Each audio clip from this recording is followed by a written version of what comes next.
The chair sat empty for 9 years, until someone finally took a seat, and the last cup of tea was no longer left to go cold. Every morning he brewed 2 cups of tea, one for himself, one for the dead. For 9 long years no one ever sat in that other chair, until one day he brought home a pregnant girl sold off for 2 silver coins. What followed became a tale too strange for the West to believe. There is no spring in Claymore in March, only wind and dirt. The wind scrapes past pale tree trunks, gnaws the wood bare, loops through hollowed rooftops like it's searching for a way out that doesn't exist. And the dirt, cracked dry, dotted with scorched weeds left over from last year, reads like an old Bible no one wants to open anymore. At the far end of an unnamed ridge stood a gray wooden house, its door hanging crooked on rusted hinges, the fence sagging inward, and an old swing dangling from a leafless willow. Inside, Thomas Becket had lived for nearly 10 years without letting a single soul cross the threshold, and no one had tried. He rose at dawn, same as every day. No alarm, no reason, really. Just habit carved deep into bone. First came the fire, then the kettle, then the tea, mint leaves steeped with dried osmanthus root, the only thing left from the days when his wife still walked the earth. 2 chipped porcelain cups were placed on the table, one for him, one for the chair across from him. No one had sat in that chair since the day she left, but he poured all the same. Steady, measured, as if she'd only stepped out for a moment and might yet come back through the door. It wasn't hope, it was something else. If something decent ever did come knocking, he wanted it to know there was a place to sit. In town, folks called him the Old Leather Man, though he hadn't made shoes for anyone but himself in years. They said he once had a beautiful wife and 3 children, each one now a name carved into weathered wood behind the house, where nothing ever grew. The last to leave was his wife. She left behind a scorched piece of her dress, and the faint scent of sleeping pills still clinging to the sheets. Since then, he stopped speaking much, stopped going into town, stopped replying to letters. But every morning, 2 cups of tea still rose with steam at the table. That morning, Thomas stepped out onto the porch. The tea was warm, the wind still bit. The sky above hung heavy, like paper soaked in gray ink. A trail of dust rolled across the valley. He squinted. A rider, no, someone on a mule, was making their way slowly toward the homestead. Thomas set his cup down. Didn't rush, didn't move, but his eyes stayed on the figure. It was the old postman. He held out a small, torn piece of paper, folded into thirds. No envelope, no wax seal, just soft charcoal scrawl. Girl, 18, 8 months pregnant. Sold by mother at Texas border. No buyers. Will be dropped on. Roadside at noon tomorrow. You used to save people. Do you still want to? No name, no price, no promise. Thomas said nothing, just gave a slow nod. Like he'd remembered something long buried, something he hadn't meant to forget. That night he added 1 more log to the fire. From a trunk wrapped in old cloth, he took out 2 tarnished Mexican coins, a wool scarf his wife once wrapped around their firstborn, and a set of reins that had never been used. On the table, 2 cups of tea sat untouched. No one drank them, but the empty chair remained, still waiting. The southern border of Texas was red with dust like dried blood. The sun cracked rocks wide open, and for the right price, a cheap one, you could buy just about anything there, even a human being. Sarah sat curled beneath a scorched post behind the old feed store market. Her eyes were swollen, hands blistered and raw from the rusted shackles. She didn't cry. Crying was something people did when they still believed they were worth something.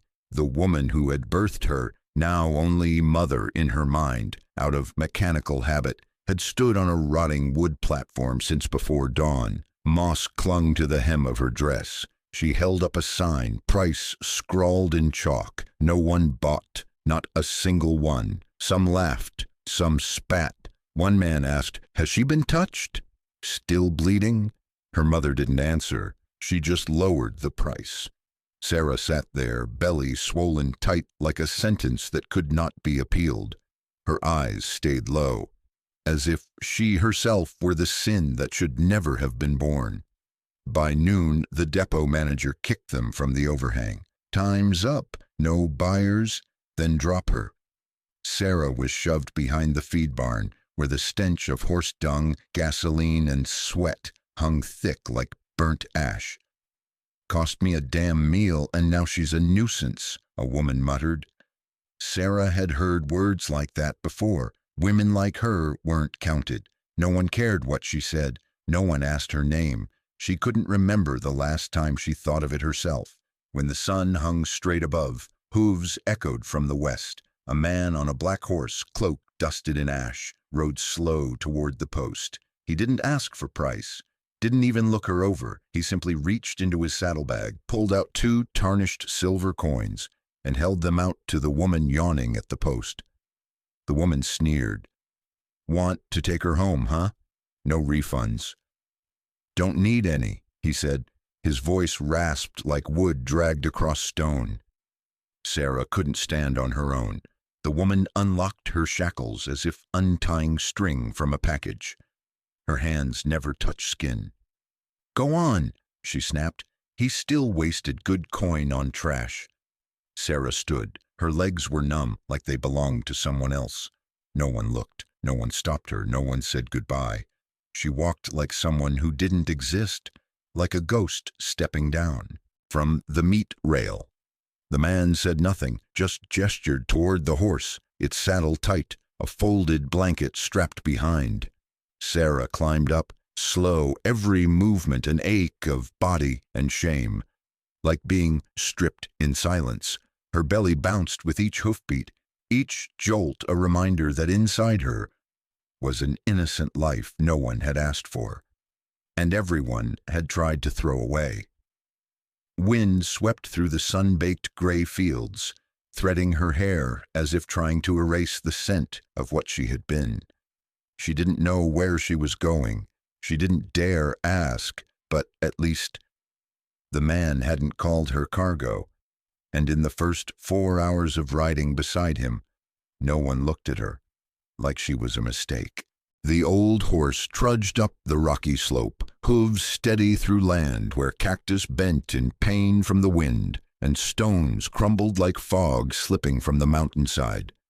Sarah sat behind the saddle, hands clenched tight around the leather strap, her belly pressed heavy against her thighs, legs numb, back screaming like it had been flayed with a dull blade. She held a worn cloth bag close to her stomach. Inside, a small knife with a faded wooden hilt. Not sharp enough to kill, but sharp enough to not go down easy. The man, Thomas, hadn't said a word since leaving the market, didn't look back, didn't ask if she was thirsty or hungry or hurt. Every now and then he reached to adjust the reins, a quiet reflex of someone who'd lived too long with only himself for company. At midday they stopped at a sunken rock hollow where the shade held on. He pulled a tin water flask and set it on the ground. No words. Beside it a piece of cornmeal flatbread wrapped in old newsprint, dry as bone. Sarah didn't reach for it. She sat still, clutching her bag, eyes fixed on her blood-stained shoes. Not fresh blood, but dried, from a fall 2 weeks back while trying to escape. Thomas sat 3 paces away, no closer. He unstrapped the saddle, ran his hand through the old horse's mane, dipped a cloth in water and wiped away dust. Didn't ask anything. She watched him, not from trust, but fear. Men who stayed quiet too long were often more dangerous than the ones who shouted, but he didn't come closer, didn't probe, didn't speak. He was still, like rock, like her presence meant nothing at all to the space he lived in. 4 days later they arrived in Claymore. The land looked hollowed out, like a man who'd forgotten his own name. No signs, no markers, no trace of life, save an old wooden house tilted against a slope. Roof sagging, window frames bowed, fence half gone. She braced for the usual, the pushback in a stare, the door slamming shut, the glance that says, "You don't belong," but nothing came. Thomas dismounted, unpacked the gear, and simply pointed toward the steps, as if to say, "Go on in." No command, no permission, no control, just a quiet acknowledgement. You are here. You are breathing. The room he led her into was strange, in a way that stirred something deep. Dust lay soft on the wooden table, but the blanket on the bed was clean. On the wall, a photo of a woman, hair tied back, eyes that didn't smile. Beside it, a neatly folded maternity dress rested on a chair. The pillow smelled faintly of dried lavender, and on the nightstand, a comb untouched by any other hand. Sarah scanned the room, her stomach knotting. Not from hunger, but from something else. She had never once been led into a room where everything had already been placed, quietly, as if someone had been waiting, not to buy her, not to take from her, just to let her be. That night, wind moaned through the porch, rafters cold as the breath of a house that once dreamed. Sarah lay on her side, back aching, hand gripping the bag with the knife, belly taut beneath the quilt. Every creak of floorboard sent her nerves flaring. Every shifting shadow past the door made her fingers find the blade, but no footsteps came. No knock, only the faint scent of mint tea from the kitchen and the warm dim of a lamp slowly going out, as if the house had learned not to intrude. She slept in fits and dreamed. In her dream, people called her name, but no one ever got it right. They called her damaged goods, trouble womb, thing nobody wanted. The next morning, she woke to find a warm cup of water and a piece of bread resting by the threshold. No note, no greeting, but for the first time in her life, she hadn't been woken by someone yelling. The wind in Claymore wasn't like any wind Sarah had ever known. It didn't howl, it didn't claw, it didn't carry voices, it only slid beneath the doorframe, slipped under the floorboards, brushed skin like some half-forgotten memory, no longer painful, but still aching. On her second night in the wooden room, Sarah opened her eyes into the dim, weathered dark. Not because of any sound, but because for the first time, she didn't know what she was supposed to be doing. No one called her up to fetch water. No one told her to go cook. No hand lunged toward her. No harsh voice behind her back. She woke because her own body said so. The quilt draped across her shoulders smelled strange. An old fabric steeped in pine oil and mint. It carried something close to morning. Sarah sat up. The blanket slid from her shoulders. She had never lain on anything so soft. The pillow was unstained, the sheets untorn, and those things, too kind, too clean, confused a girl who'd only ever known how to brace herself for the next blow. She opened the drawer in the nightstand, and her fingers brushed something soft, a linen handkerchief, hand-stitched. The threads were uneven, clearly homemade.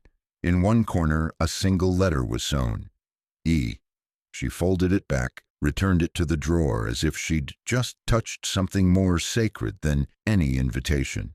On the dusty vanity sat a wooden comb, a faded mirror, and a bottle of old oil whose scent had long since left. But it still stood upright, in its place. No bills stashed behind the glass, no packets hidden in coat seams, no eyes behind doors waiting to name their price. She stepped closer, looked into the mirror.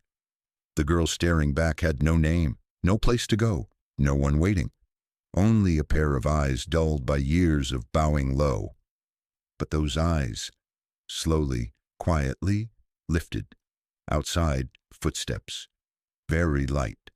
She turned, hand instinctively brushing the hilt of the knife tucked behind her belly, but the footsteps stopped.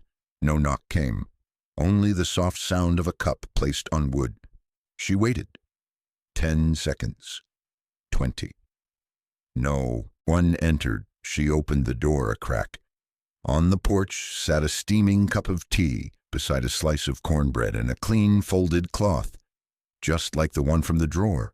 No note, no command, no finish it, no hurry up, no don't make me say it again, just tea, and a place to sit beside the door frame, sunlight slicing through like a soft blade. Sarah placed her hand on her belly. The girl inside her still had no name, neither did she.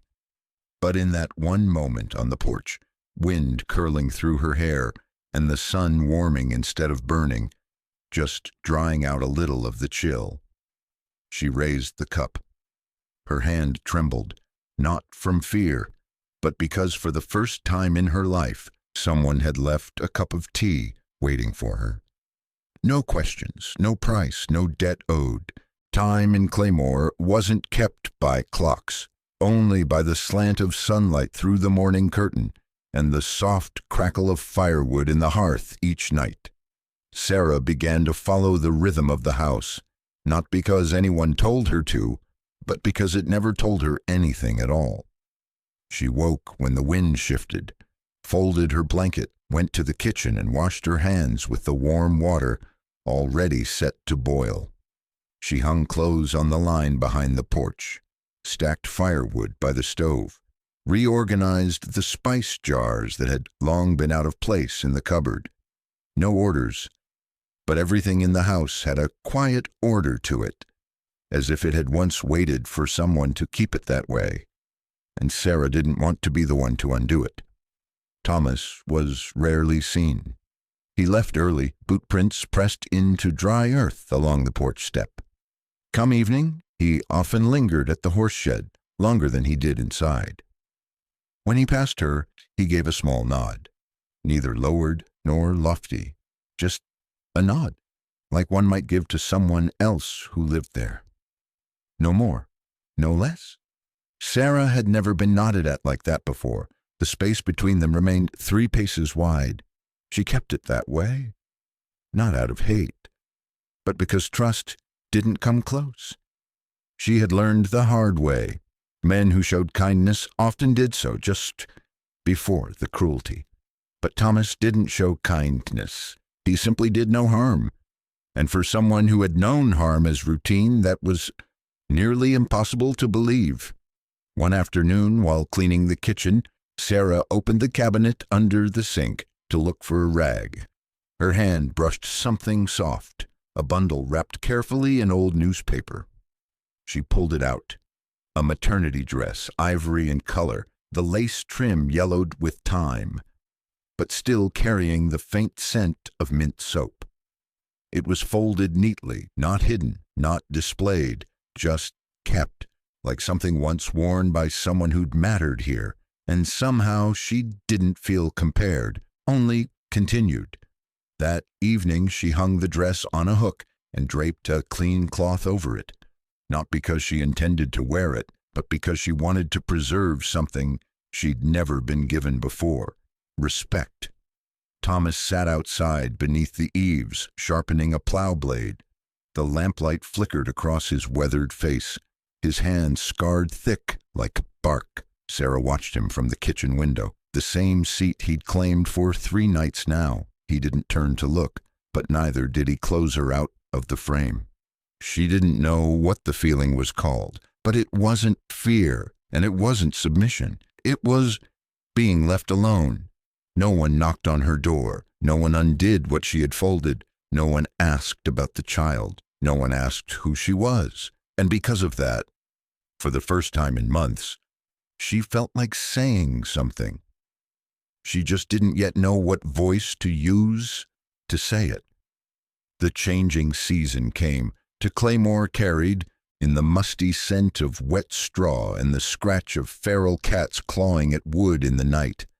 Sarah knew, because she didn't sleep. Tonight, like so many before, she lay on her side, one hand resting on her belly, the other wrapped around the cloth bag hiding her knife. Her back ached. Cold crept through the floorboards, tightening her legs into knots. The baby inside her shifted, as if weary, too, from the way she never let it rest. Cold sweat broke along her neck, her forehead damp, her fingers tingled, blood pulling back. The fever came sudden, like a sentence passed without trial. She'd had chills before, but now, in the last stretch of pregnancy, her body felt like a threadbare cloth on the verge of tearing. She tried to sit up. The wind slammed the window shutter, making the wood tremble. Her vision blurred, her belly knotted tight, her skin burned like packed ash under a flame. She didn't call out, didn't dare, didn't want to, because someone who had been sold had no right to ask. Someone treated like trash was not allowed to be weak. She pulled the blanket up to her throat, eyes squeezed shut, heart pounding in her ears. Then, footsteps. Outside the door, slow, very slow. They stopped, right in front of her room. Sarah froze, gripped the knife, instinct snapping awake like rusted steel. No knock, no voice, just the sound of something being placed on the floor, metal against wood. Then the footsteps receded. She didn't open the door right away. She waited 1 minute, 5. Only when she was sure the hallway had emptied, she opened the door. There, on the floor, was a basin of warm water, a clean cloth already wrung dry, and a small glass vial of peppermint oil. Its label long faded, likely used many years ago. She looked up and down the hall. No one there.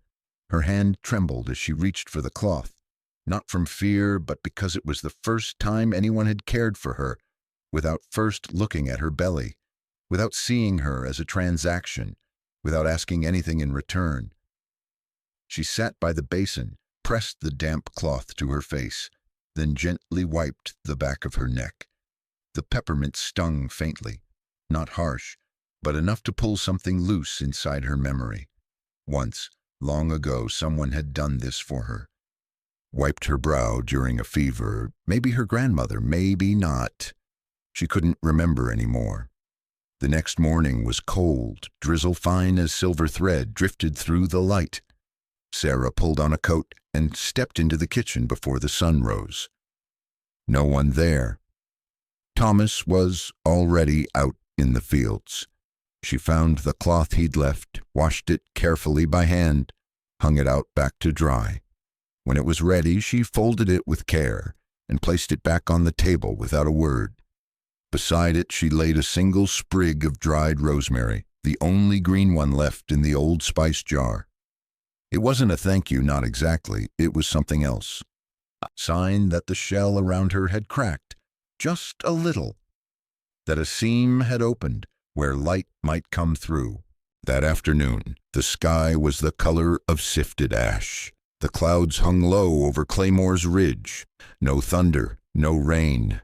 Just a gray blanket pulled over everything. Sarah was peeling potatoes by the window, the old knife warm in her hand, peels dropping soft into a basin of water. Her belly weighed heavier now. Breathing came harder. Sitting too long made her legs seize up in sharp pulses.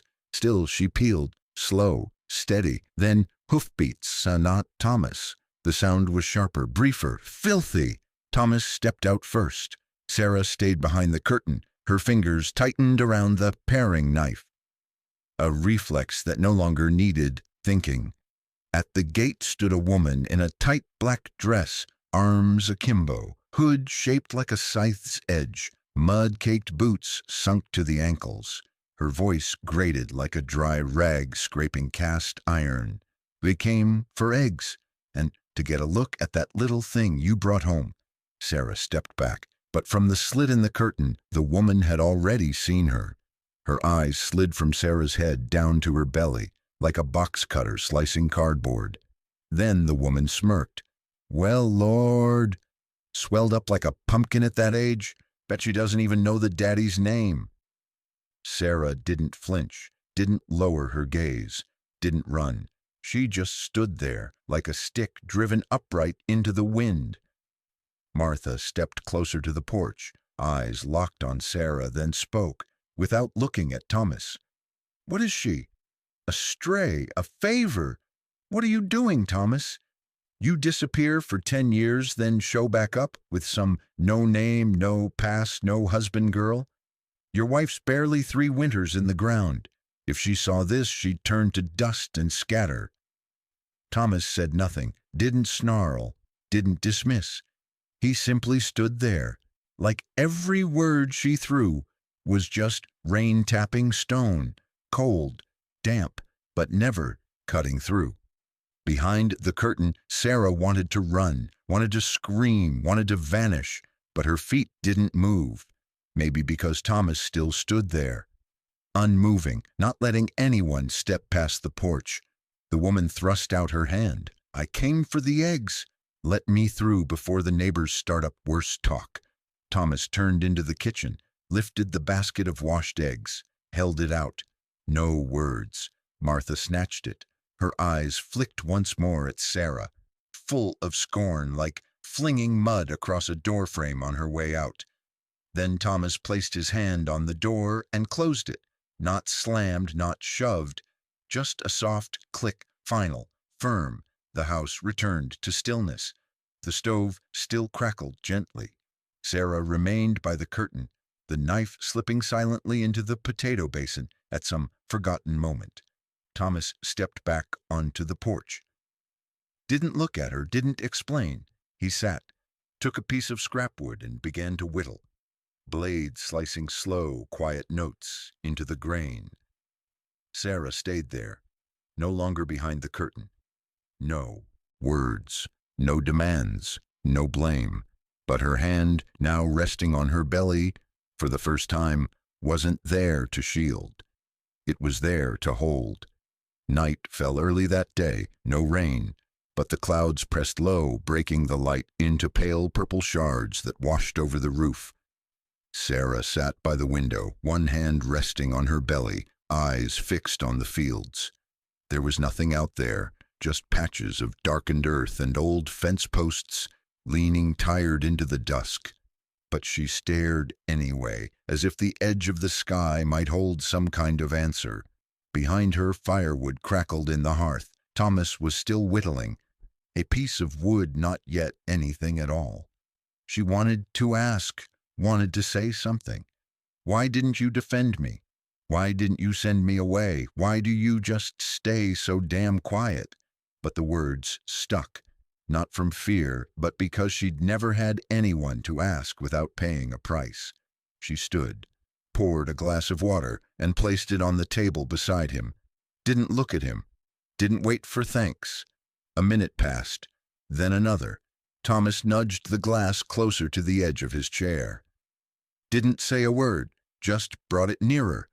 Like a nod you didn't need to make eye contact to give. Sarah returned to the kitchen, wrapped the leftover food, set it aside, covered it with a cloth.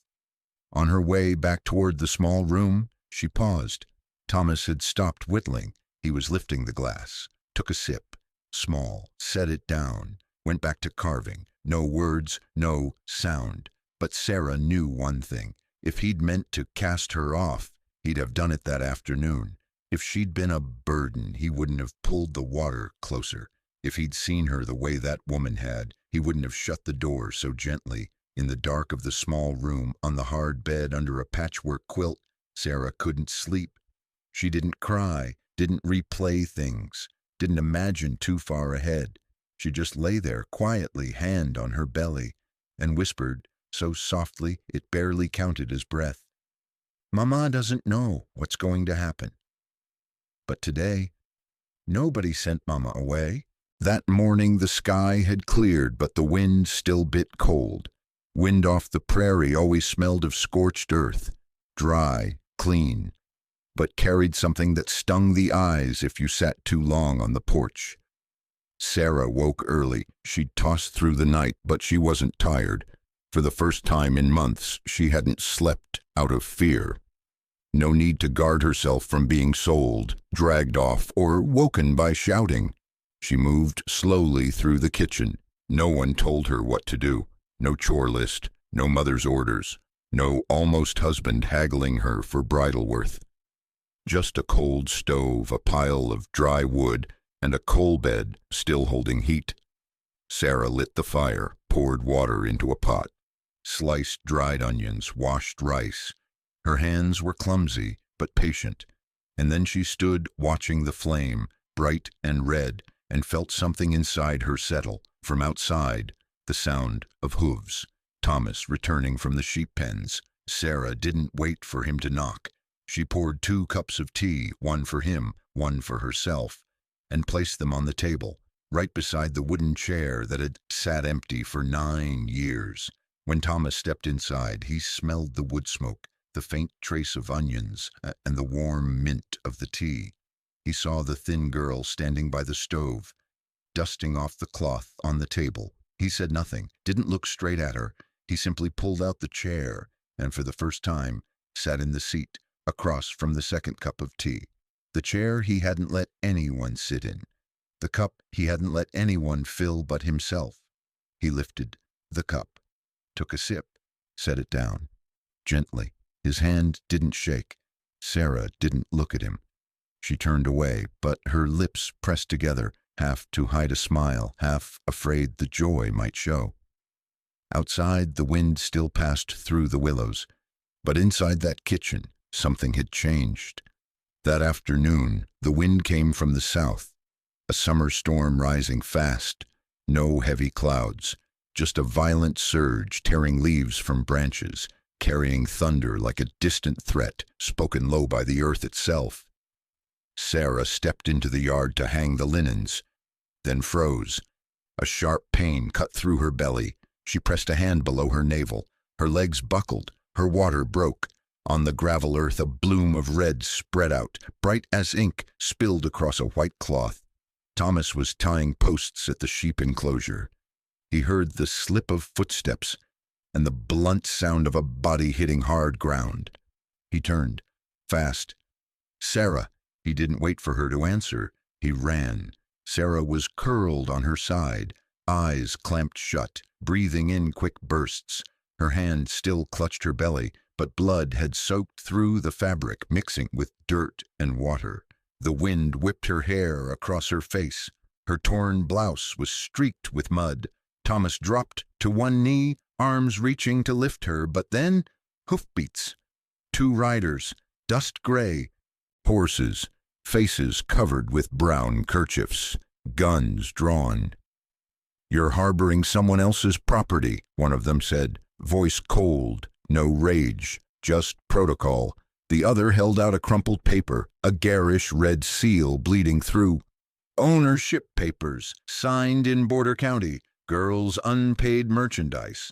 Thomas didn't speak, didn't need to. He rose, moved in front of Sarah, his body shielding hers. One hand gripped the axe handle. His eyes didn't burn, didn't flare, they just darkened, like a canyon when the sun slips behind the ridge.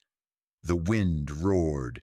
Dust spiraled in clouds. The scent of blood, of thunder, and the bitter trace of morning tea still clung to his fingers.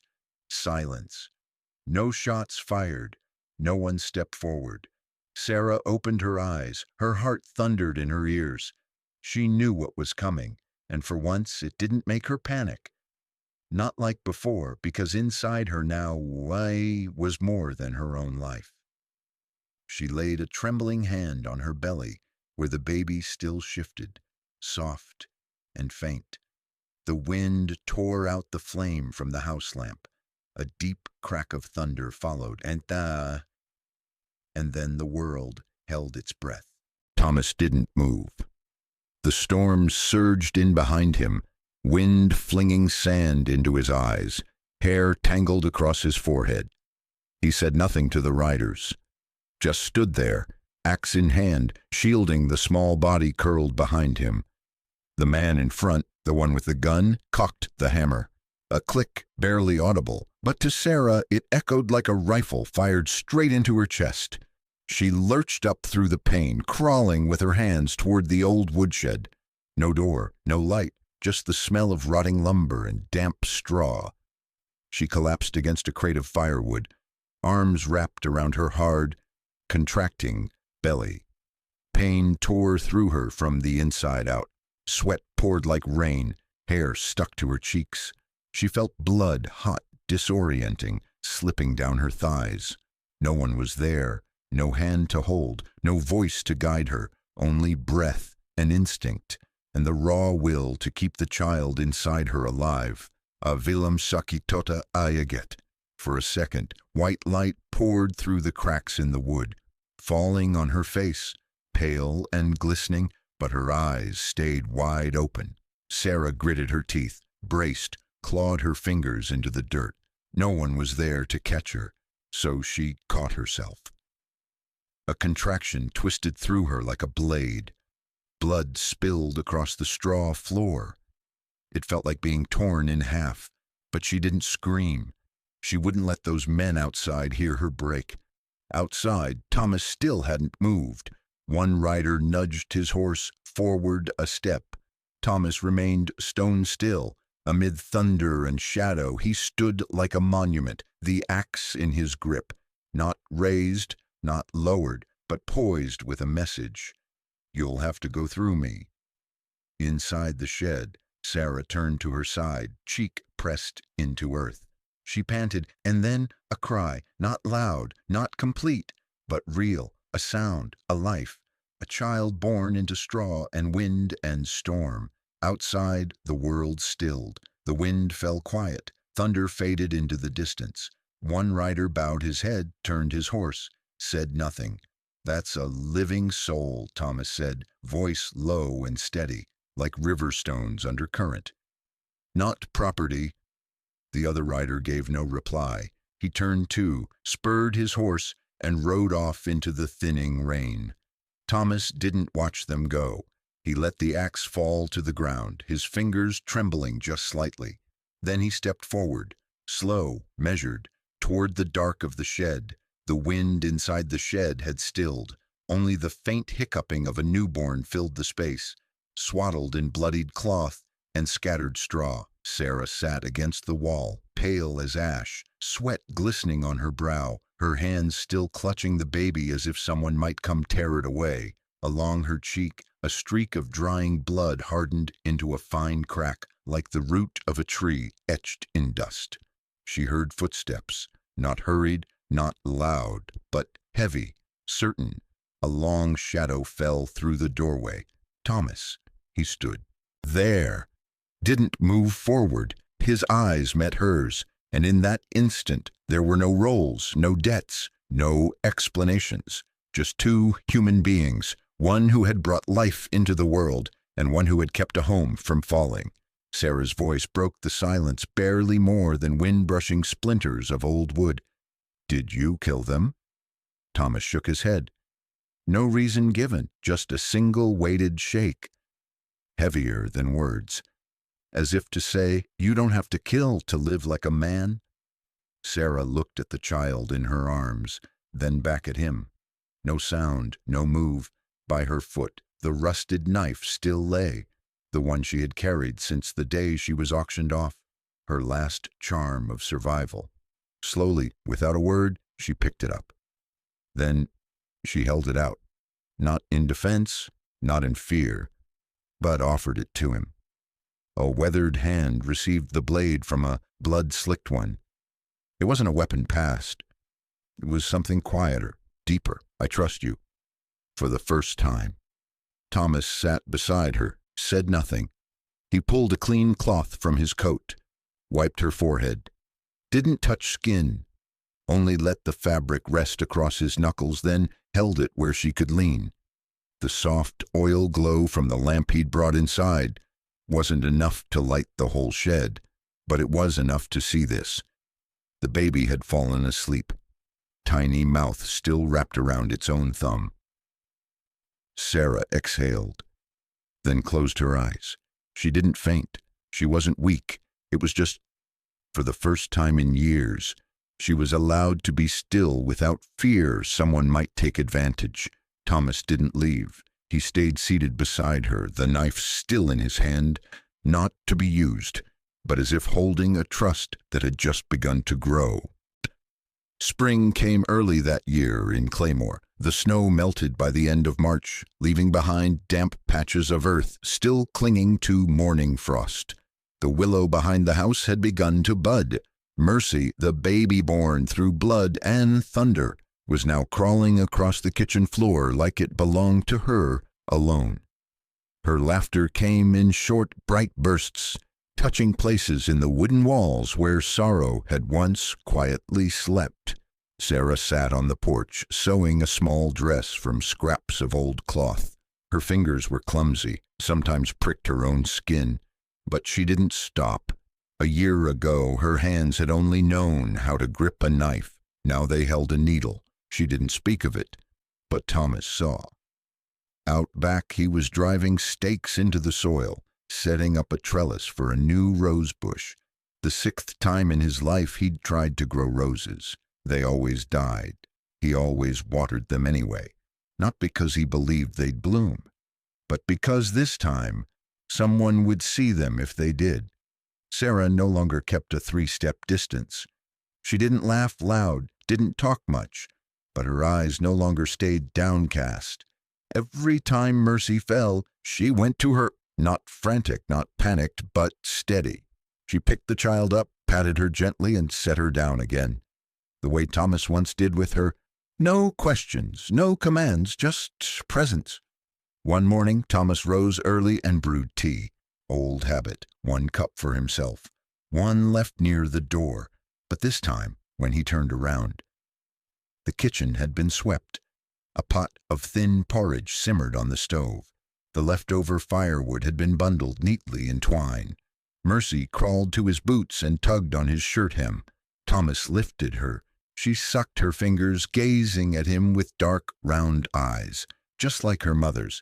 Sarah stood in the doorway, not fully outside, but not hidden either. In her hair, a paper rose, folded from a page of an old book he'd left forgotten in the barn. She said, "She needs a new dress. For church." Her voice trembled, but for the first time she had been the one to speak first. Thomas nodded, didn't smile. But in his eyes a light flickered, a kind he hadn't known since the day his wife was buried. It was an April morning. Golden sunlight spilled over the fields of Claymore, but the air inside the town's small church hung heavy like lead. The villagers had gathered, not to pray, but to talk about the stranger living in Thomas Beckett's house.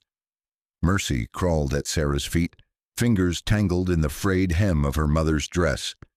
Giggling, Sarah held the child close, standing just outside the church porch, listening to the murmurs inside.